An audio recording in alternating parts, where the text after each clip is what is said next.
సమర్థ సద్గురు సాయినాథ్ మహారాజ్కి జై. సాయి భక్తులందరికీ నమస్కారం అండి.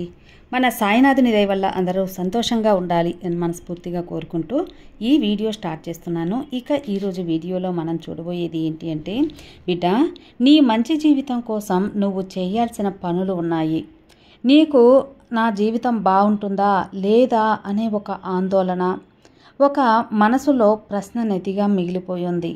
నాకు ఎప్పుడు ఈ కష్టాలతో నేను కడతేరవలసిందేనా? ఎప్పుడు నాకు సుఖం అనేది రాదా? నా జీవితంలో కూడా మంచి రోజులు రాకుండా పోతాయా? నేను ఏం చేయాలి?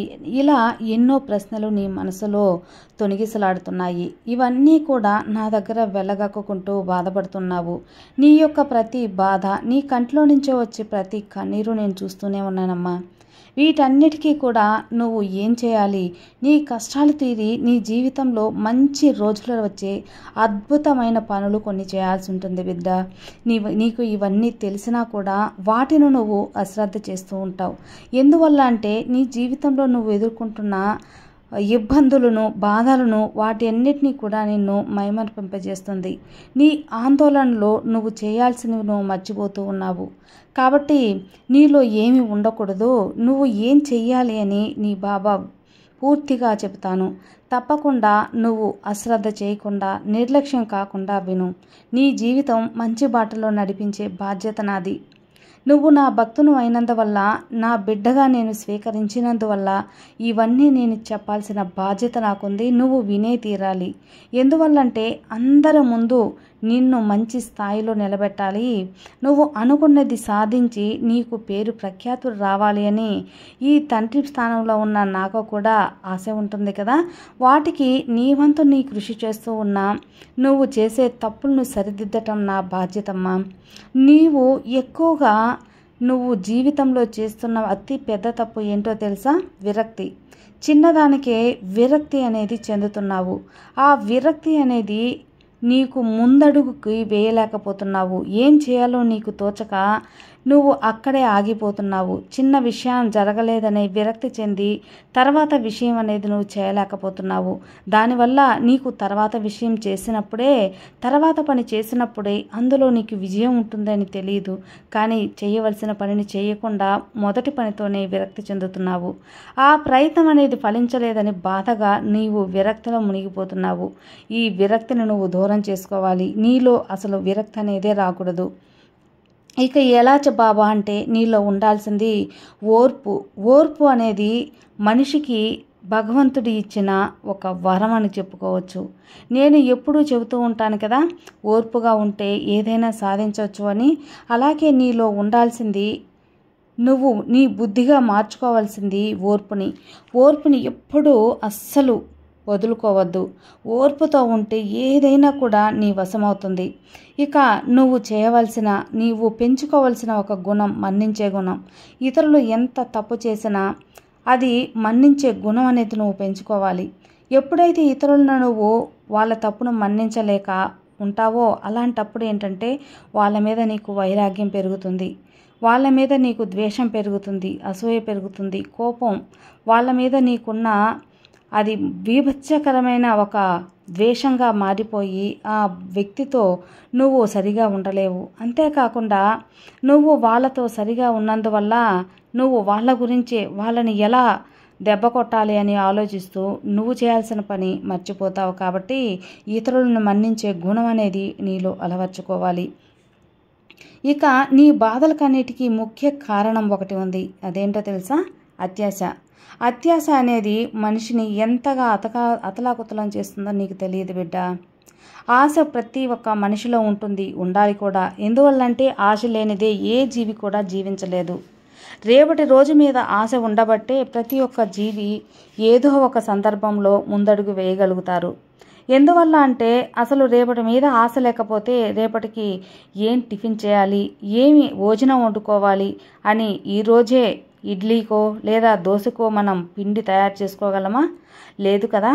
అలాగే ఆశ అనేది ప్రతి ఒక్కరికి ఉండాలి. కానీ అత్యాశ అనేది భయంకరమైన రోగం. ఆ అత్యాశ వల్లనే ఇన్ని కష్టాలు. ఇంకా కావాలి, ఇంకా కావాలి అనేది అత్యాశ. దానివల్లే నువ్వు ఎన్నో సమస్యలను ఎదుర్కోవాల్సి ఉంటుంది. కాబట్టి ఆ అత్యాశ అనే ఒక భయంకరమైన రోగాన్ని నువ్వు దూరం చేసుకో. ఇక ఆపదను తెచ్చిపెట్టే అతివాగుడు, ఎక్కువగా మాట్లాడటం అనేది తగ్గించు, ఎక్కువగా మౌనంగా ఉండు. అతివాగుడు అనేది ఎన్నో నానా తగాదాలకు గురి చేస్తుంది, అపార్థాలకు, అనుమానాలకు, వివాదాలకు దారితీస్తుంది. కాబట్టి ఎంత తక్కువ మాట్లాడితే అంత మంచిది.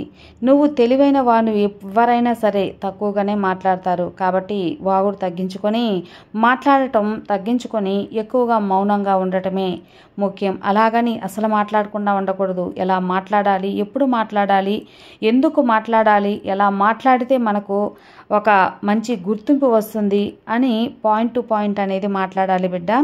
ఇక నువ్వు కలలో కూడా ద్రోహం అనేది చేయకూడదు. ఈ సాయి బిడ్డవైన నీకు ద్రోహం చేయటం రాదులే, కానీ చెబుతున్నాను విను. అస్సలు ద్రోహం అనే మాటకే నీకు ఆస్కారం ఉండకూడదు. ఇక నువ్వు స్నేహం అనేది చేసావా అనుకో, ఆ స్నేహాన్ని ఎప్పుడూ వదులుకోవద్దు. ఆ స్నేహానికి నువ్వు కట్టుబడాలి. స్నేహం అంటే ఇక దాంపత్యంలాగే ఎప్పటికీ వదలకూడదు, లేదా ఆ స్నేహం చేయకు. ఇతరుల తప్పుల్ని మన్నించాలి, వాళ్ళ సంతోషాన్ని స్వీకరించాలి. తప్పుల్ని కూడా నువ్వు స్వీకరించి వాళ్ళని సరైన దారిలో పెట్టాలి, వాళ్ళ కోపాన్ని భరించాలి. ఇవన్నీ కలబలిగితేనే స్నేహం అనేది ఉంటుంది. అలా కాకుండా స్నేహంలో అపార్థాలు, అవవాదాలు ఉంటే అలాంటివి నువ్వు తట్టుకోలేకపోతే ఇప్పుడే నీ స్నేహాన్ని వదిలేసుకో. ఎందువల్లంటే గట్టిగా స్నేహం చేసిన తర్వాత అది అవతల మనిషికి ఎంత బాధనిస్తుందో తెలుసా? కాబట్టి నీ యొక్క స్నేహం చేసేటప్పుడు పూర్తిగా అర్థం చేసుకొని అన్నిటికీ సిద్ధమయ్యే స్నేహం చెయ్యి. ఇక నువ్వు వదలవలసిన ఒక ముఖ్య విషయం ఉంది, అదే వాదన. ముందుగా చెప్పాను కదా, ఇతరులతో ఎప్పుడైతే వాదన అనేది దిగుతావో అప్పుడు నీ యొక్క శ్రమ అంతా మర్చిపోతావు. వాళ్ళని వాదించి నీ నిజాయితీని నువ్వు గుర్తు చేసుకోవాలి, వాళ్ళకి నిరూపించాలి అని చెప్పి తాపత్రయపడే దాంట్లో నీ యొక్క లక్ష్యాన్ని నువ్వు మర్చిపోతావు. ఇతరులు 1-2 సార్లు చెప్పినప్పుడు వినలేదు అంటే వదిలేసేయి. అది వాళ్ళ విజ్ఞతకే వదిలేసేయాలి. తర్వాత వాళ్ళు అది తప్పు అని తెలుసుకునే సమయం ఖచ్చితంగా వస్తుంది, సరిదిద్దుకుంటారు.